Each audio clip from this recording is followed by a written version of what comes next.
তো এখন ধরো কী বলছে যে স্কোরিং কন্ট্রোলিং প্যারামিটার।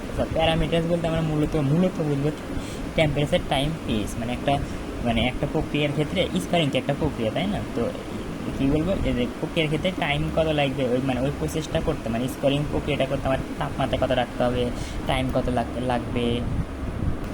তো আচ্ছা, তো স্কোরিং মানে ওদের টাইম কত লাগবে, টেম্পারেচার কত, আর পিএস কত। তো এগুলো তো মুখস্থটাই। তো সাধারণত মনে রাখবা স্কোরিং ব্লেসিং উভয় ক্ষেত্রে তোমার ওই প্রক্রিয়াগুলো 100°C তাপমাত্রায় করা হয়। হ্যাঁ, আর টাইম তোমার 40 থেকে 60 মিনিট লাগে। আর পিএস কত রাখতে হবে মনে রাখবা। হ্যাঁ, আমরা জানি কি পিএস এর মান কি 7-এর বেশি হলে ক্ষারীয় মাধ্যম হয়। তো মনে করবা স্কোরিং এবং ব্লিচিং উভয় ক্ষেত্রে কি মাধ্যমটা আমার ক্ষারীয় মাধ্যম হতে হয়। হ্যাঁ, তো মনে রাখবা এখানে স্কোরিং ক্ষেত্রে পিএসটা কি 10-এর বেশি রাখা লাগে।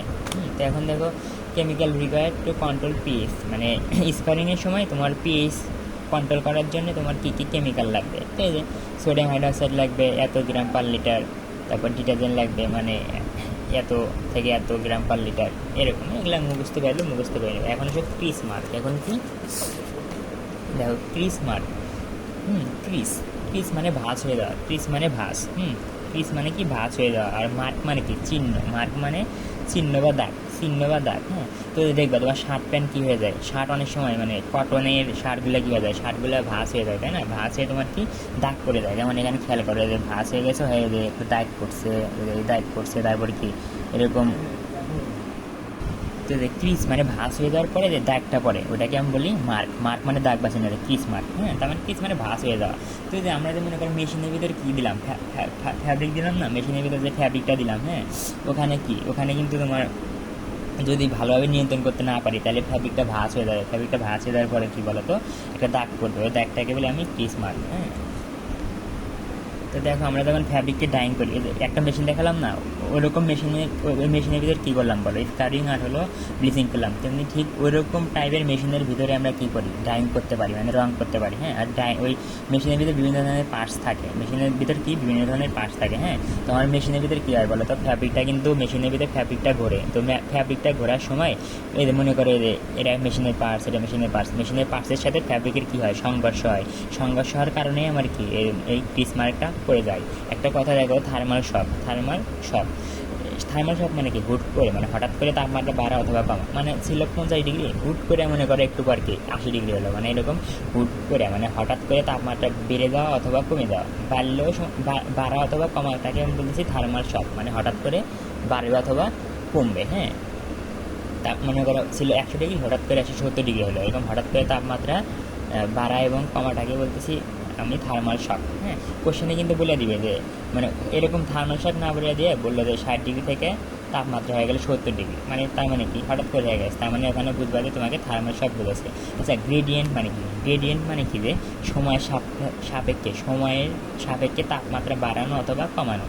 অর্থাৎ সময় সাপেক্ষে বলতে কি প্রতি মিনিট বা প্রতি ঘন্টা, তো ঘন্টা তো না, প্রতি মিনিট সাধারণত হবে। দেখো ডিগ্রি পার মিনিট, মানে প্রতি মিনিটে কত ডিগ্রি তাপমাত্রা তুমি বাড়ালা অথবা কমালা। হ্যাঁ, সে মনে করো এরকম যে 10°C পার মিনিট ইনক্রিজিং বলে দিচ্ছে। তার মানে কি প্রতি মিনিটে কি 5° করে তাপমাত্রা বাড়বে, 5° করে তাপমাত্রা বাড়বে, মানে দেখো প্রতি মিনিটে 5° করে তাপমাত্রা বাড়বে। আর ডিক্রিজিং মানে কি যে প্রতি মিনিটে মনে করে যে 10° করে তাপমাত্রা কমবে। হ্যাঁ, আর ইনক্রিজিং মানে কি যে আমার ক্রিজিং যেন না হয়, অর্থাৎ ফ্যাব্রিকে যেন কী হয় ভাঁজ না পড়ে, ওই জন্য আমি এন্টি মানে বিপরীত, মানে ক্রিজিংয়ের বিপরীত ইন্টিগ্রেজিং, মানে ক্রিজিং যেন না পড়ে ওই জন্য আমি কী করি, ইন্টিগ্রেজিং ইউজ করি। তো দেখো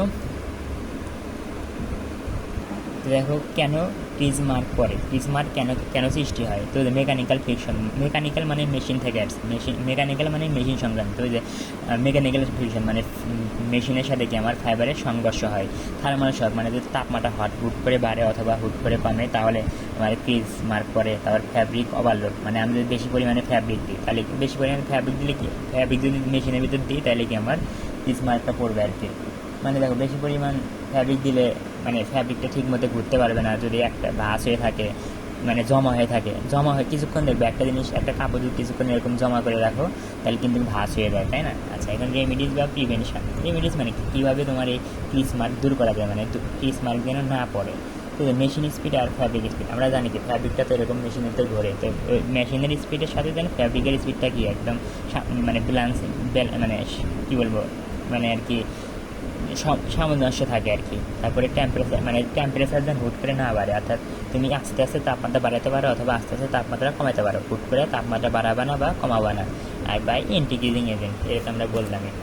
আচ্ছা, এখন দেখো আফটার ইনফরমেশন হাবি যাবি, হ্যাঁ, তার মানে মনে করো মানে তুমি স্কারিং করছো কিন্তু অলরেডি কি তোমার অলরেডি মনে করো ক্রিস মার্ক পড়ে গেছে, অলরেডি তোমার কি ক্রিস মার্ক পড়ে গেছে, মানে আর তো কোনো উপায় নেই। তুমি স্কারিং করছো কিন্তু স্কারিং করার সময় আমার ফ্যাব্রিকে ক্রিস মার্ক পড়ে গেছে, তো ক্রিস মার্ক পড়ার পরে তুমি কি পদক্ষেপ গ্রহণ করবা, যদি ক্রিস মার্ক পড়ে যায় এই জিনিসগুলা এই পরিমাণ দিবা, দিয়ে আবার কি করবা, এরকম আবার স্কারিংটা করে নিবা আর কি, মানে স্কারিং করতে আবার ট্রিটমেন্ট করে নিবা, মানে এই কেমিক্যালগুলোর সাথে কেমিক্যাল দিবা, দিয়ে ফ্যাব্রিকের সাথে আবার মানে কি করবা, ট্রিট করবা, মানে এই কেমিক্যালগুলোর সাথে কি ফ্যাব্রিকের তুমি বিক্রিয়া ঘটাবা আর কি, মানে মেশিনের ভিতরে দিবা, দিলে এই কেমিক্যালগুলোর ভিতরে ফ্যাব্রিকটা মেশিনের ভিতরে এই কেমিক্যাল দিবা আর ফ্যাব্রিক দিবা, দিয়ে কিছুক্ষণ রেখে দিবা, মানে রেখে দিবা বলতে কি মেশিনটা রান করারই তোমার কি আশা করি ক্রিস মার্কটা পড়ে যাবে আর কি।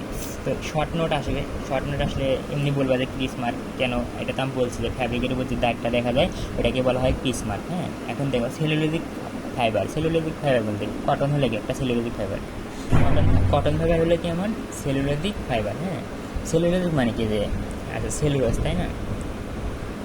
আচ্ছা, সেলুলোজ আবার কী দ্বারা, গ্লুকোজ দ্বারা তৈরি হয়। হ্যাঁ, সেলুলোজ কী দ্বারা তৈরি, অসংখ্য গ্লুকোজ দ্বারা তৈরি। গ্লুকোজের ভিতরে কী থাকে, ওএইচ গ্রুপ থাকে না, অসংখ্য ওএইচ গ্রুপ থাকে। তো দেখো ওএইচ গ্রুপগুলো যদি কী হয় নিজেদের ভিতরে বন্ড তৈরি করে, নিজেদের ভিতরে বন্ডিং মানে বন্ধন তৈরি করে, তাহলে আমার কি ক্রিস মার্ক তৈরি হয়। হ্যাঁ, এই দেখো ওএইচগুলো কিন্তু একটা আরেকটার সাথে কোনো বন্ড তৈরি করে নাই, এই জন্যে ক্রিস মার্ক তৈরি হবে না। কিন্তু এখানে দেখো এই ওএইচ আর ওএইচ মাঝে কি একটা বন্ড তৈরি করছে, এটা দ্বারা বুঝেছি বন্ড তৈরি করছে, তার মানে যখন ওএইচগুলো কি নিজেদের ভিতরে বন্ড তৈরি করবে তখন আমার কি ক্রিস মার্কটা পড়বে আর কি। হ্যাঁ, তো এই দেখো এই জিনিসটা আমি বলে দিচ্ছি, এখানে দেখাচ্ছি যে দাগ, ক্রিস মার্ক মানে কি একটা দাগ, তাই না? ফ্যাব্রিকের দাগ পরে এটা বুঝেছি ক্রিস মার্ক, আর এই যে ডটের দ্বারা বুঝেছি বন্ধন তৈরি করছে।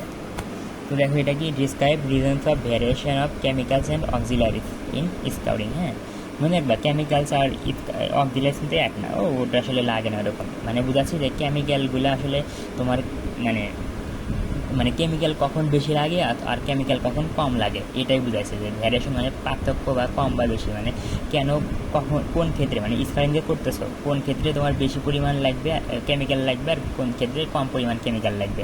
এখন এটা বিভিন্ন কারণ আছে, যেমন দেখো টেক্সটাইল মানে দেখো এই যে টেক্সটাইল কোয়ালিটি ইন্ডিকেটস হাবি যাবে, তাই না? তো কম্পোজিশন বলতে বোঝাচ্ছি যে ফ্যাব্রিকটা কি 100% কটন দ্বারা তৈরি নাকি ব্লেন্ডেড ফাইবার দ্বারা তৈরি, ফ্যাব্রিকটা কি সিঙ্গেল জার্সি নাকি ডাবল জার্সি এরকম। হ্যাঁ, তারপর জিএসএম কত, তো মনে রাখবা যদি জিএসএম বেশি হয় মানে ফ্যাব্রিকটা মোটা হয় তাহলে তো তোমার বেশি পরিমাণ কেমিক্যাল লাগবেই, তাই না? আচ্ছা, জিএসএম মানে কি গ্রাম পার স্কোয়ার মিটার, মানে 1 বর্গ মিটার ফ্যাব্রিকের ওজন কতটুকু, মনে রাখবা জিএসএম দ্বারা কি ফ্যাব্রিকের ওজন বোঝায়। হ্যাঁ, তো ডাবল জার্সি ফ্যাব্রিক কী হয়, সিঙ্গেল জার্সি। আচ্ছা, জিএসএম বেশি মানে কি ফ্যাব্রিকের ওজন বেশি অর্থাৎ ফ্যাব্রিকটা মোটা, আর জিএসএম কম মানে কি ফ্যাব্রিকটা চিকন অর্থাৎ ফ্যাব্রিকের ওজনটা কম। হ্যাঁ, তো ডাবল জার্সি ফ্যাব্রিক আমরা জানি কি সিঙ্গেল জার্সি ফ্যাব্রিকের চেয়ে মোটা হয়, তার মানে ডাবল জার্সি ফ্যাব্রিকের জিএসএম বেশি হয়, ওই জন্য ডাবল জার্সি ফ্যাব্রিকের ক্ষেত্রে তোমার কেমিক্যাল বেশি লাগে। এখন দেখো কেমিক্যালস কোয়ালিটি মানে তুমি অনেক দিন আগে কেমিক্যাল কিনে রাখছো, তার মানে কি কেমিক্যালের যে একটা স্ট্রেংথ থাকে, কেমিক্যালের কি একটা শক্তিমাত্রা থাকে, ওইটা কমে গেছে। যদি কমে যায় তাহলে তো বেশি পরিমাণ কেমিক্যাল লাগবেই। মনে করো যদি ভালো থাকতো তাহলে 5 গ্রাম কেমিক্যাল লাগতো, কিন্তু ওইটা অনেক দিন আগে কিনছো মানে ডেট এক্সপায়ার হয়ে গেছে, তাহলে তো 5 গ্রাম দেয় হবে না, অবশ্যই বেশি পরিমাণ মানে 10 গ্রাম বা 20 গ্রাম লাগবে। ওয়াটার কোয়ালিটি জানোই তো, যদি পানিতে কী থাকে খরতা থাকে তাহলে তো কেমিক্যাল বেশি পরিমাণ দিতে হবে, কারণ ওই পরিমাণ খরতাকে তোমার রিমুভ করতে হবে। মেশিন পারফরমেন্স আমরা জানি যে মেশিন যদি কী হয় পুরাতন হয়ে যায় মানে ওল্ডার হয়ে যায় আর ফাংশন কমে যায় মানে কাজ করার ক্ষমতা কমে যায়, তখন তো এমনিতেই তারপর তখন কী হয় ফ্যাব্রিকের সাথে মেশিনের পার্টসের রিয়েকশন মানে ঘর্ষণ বেশি হয়, আর যত বেশি ঘর্ষণ হবে তত বেশি তোমার কি কেমিক্যাল লাগবে। ম্যান পাওয়ার সাপোর্ট মানে দেখো স্কিল অপারেটর যদি হয় তাহলে তো আর একটা এক্সপিরিয়েন্স আছে যে তোমার কত গ্রাম কেমিক্যাল লাগবে ওই অনুযায়ী কিন্তু দিবে, মানে ও কেমিক্যাল নষ্ট করবে না। মানে একজন অভিজ্ঞ কর্মী ও 10 গ্রামের কাজ মনে করো 10 গ্রামই দিল, আর যাই বোঝে না কম নতুন ও 20 গ্রাম দিল, তাহলে কি 10 গ্রাম কিন্তু তোমার এক্সট্রা লাগলো।